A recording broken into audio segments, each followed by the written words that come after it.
Hello दोस्तों, मैं हूं डॉक्टर अनंत राठी, मनोचिकित्सक, counsellor and de addiction specialist, Khushi neuro psychiatry centre Bikaner से।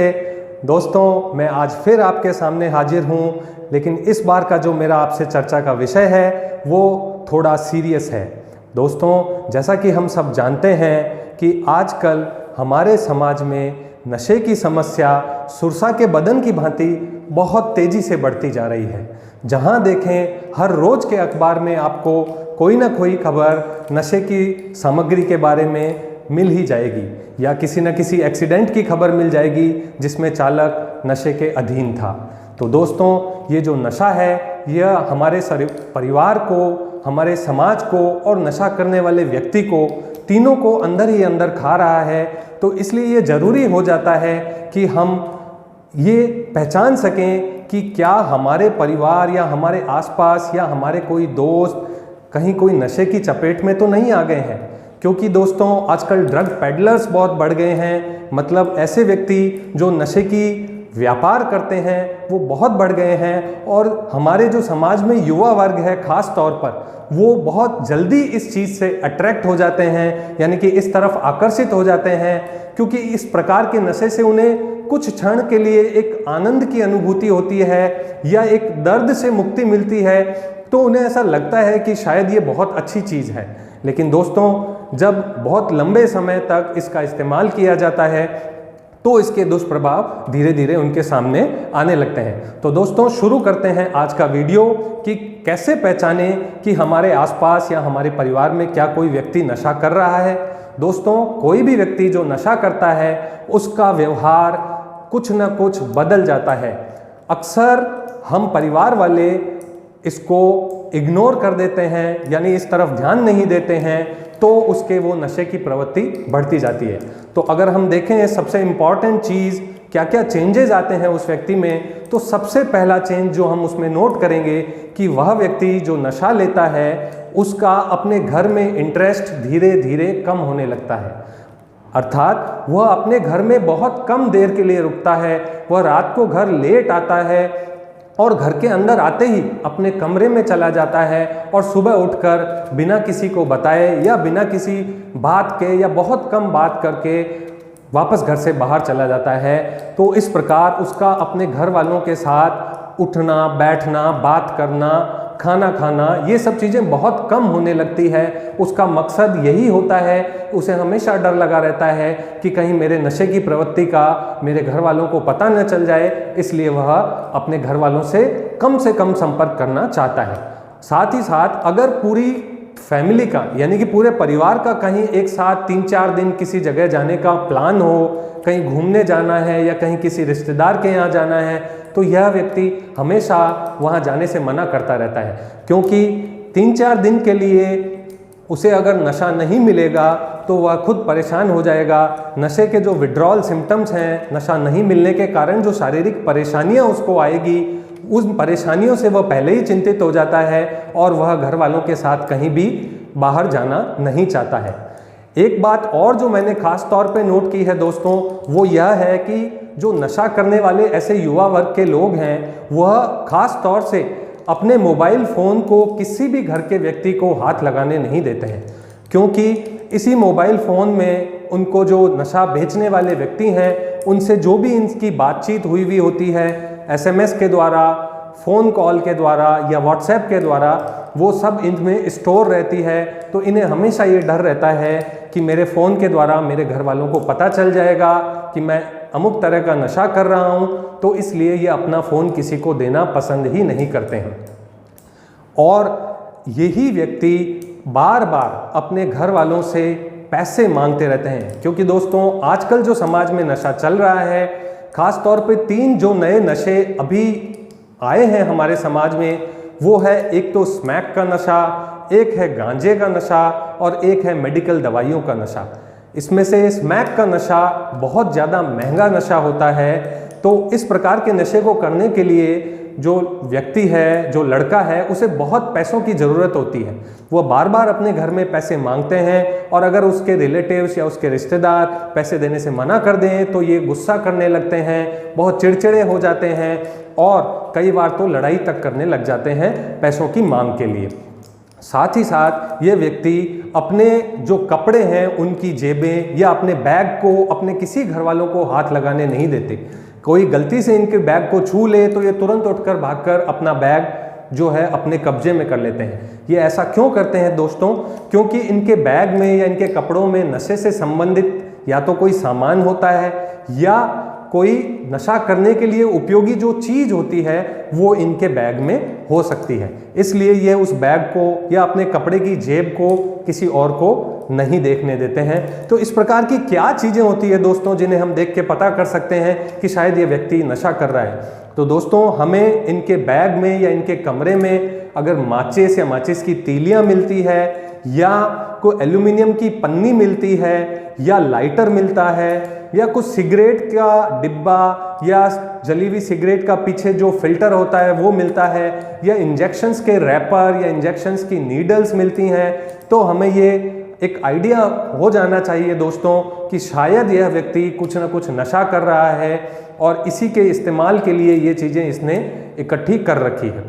अगर हम इन लोगों का हाथ अगर हम देखें तो ये अगर कोई इंजेक्शंस के द्वारा नशा कर रहा हो तो इनके हाथ पर जो नसें होती हैं उन नसों पे काले काले से निशान या धब्बे से बन जाते हैं जो बार बार इंजेक्शन लगाने से बनते हैं। तो दोस्तों ये कुछ चीज़ें होती हैं जिनसे हम पता कर सकते हैं कि अगर इस तरह के व्यवहार में परिवर्तन आया है व्यक्ति में कि वह घर वालों से थोड़ा अलग रहने लग गया है, अपने कमरे में रहता है, अपना फ़ोन, पर्स, अपने कपड़े सब कुछ अलग रखता है, पैसों की बार बार मांग करता है, तो इसका मतलब कहीं ना कहीं हो सकता है कि वो गलत संगत में फंस गया है और उसको नशे ने अब जकड़ लिया है। दोस्तों जो एक स्मैक का नशा होता है उसको लेने यह एक वाइट पाउडर के फॉर्म में या फिर एक मिश्री की डली के फॉर्म में उसके रूप में मिलता है। जो वाइट पाउडर होता है इसे स्मैक कहते हैं या छोटी सी मिश्री की डली जैसी होती है उसे हम चिट्टा कहते हैं। इसको लेने का तरीका ये होता है दोस्तों कि वो लोग इसको एल्यूमिनियम की पन्नी पर पाउडर की लाइन बनाते हैं या चिट्टे की डली रखते हैं और नीचे लाइटर से उस पन्नी को गर्म करते हैं।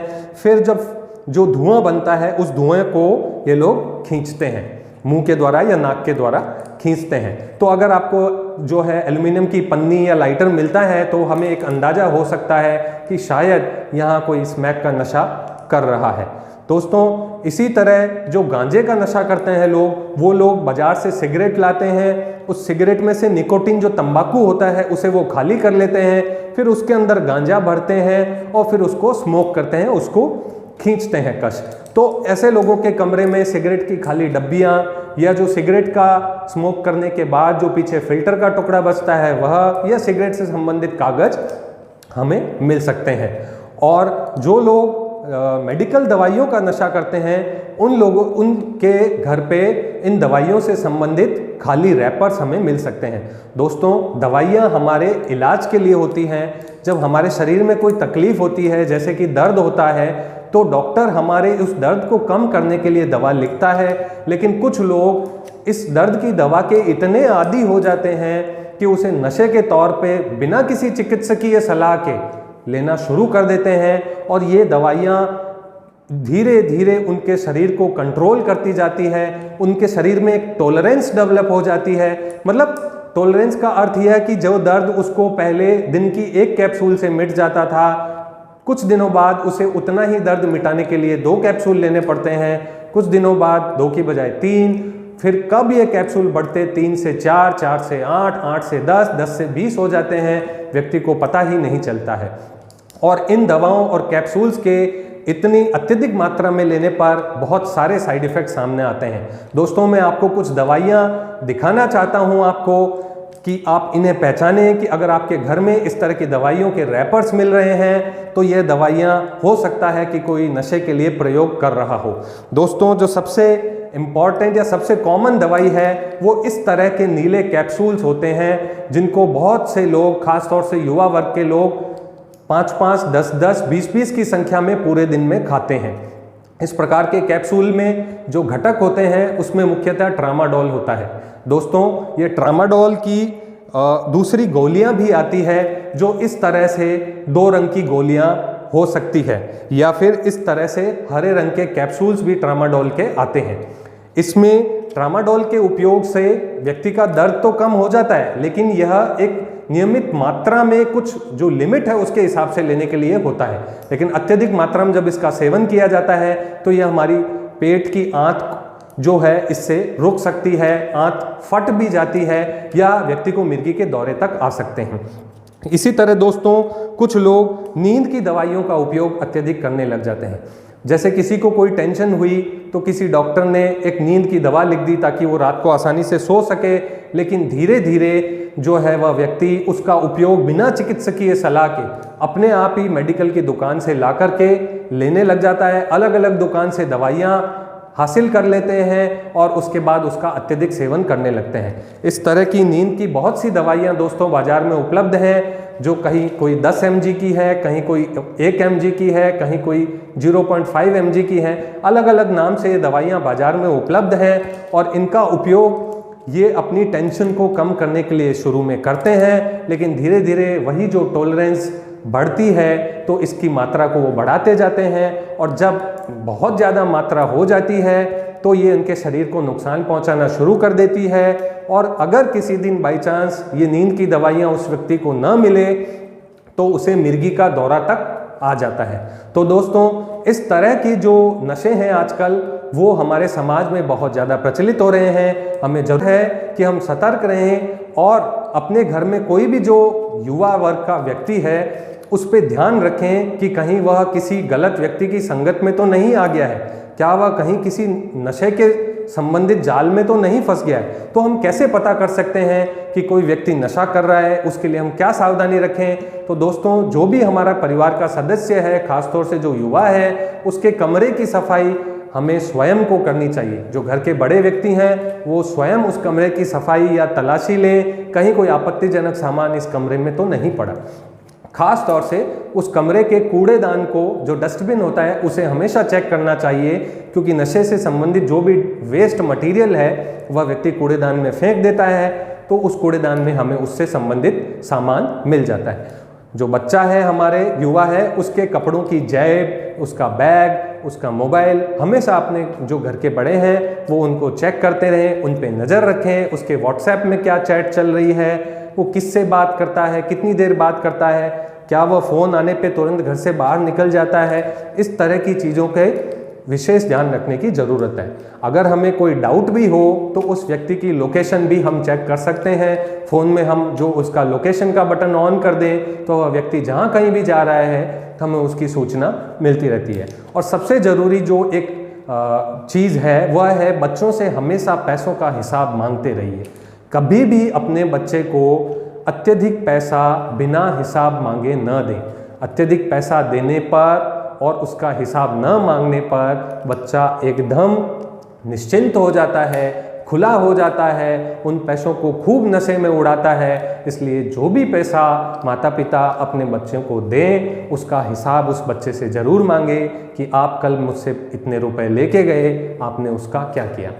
तो दोस्तों उम्मीद करता हूँ आपको मेरे द्वारा दी गई जानकारी अच्छी लगी होगी। अगर आपको ये जानकारी उपयोगी लगी तो मेरे इस वीडियो को अधिक से अधिक शेयर कीजिएगा। वंदे मातरम।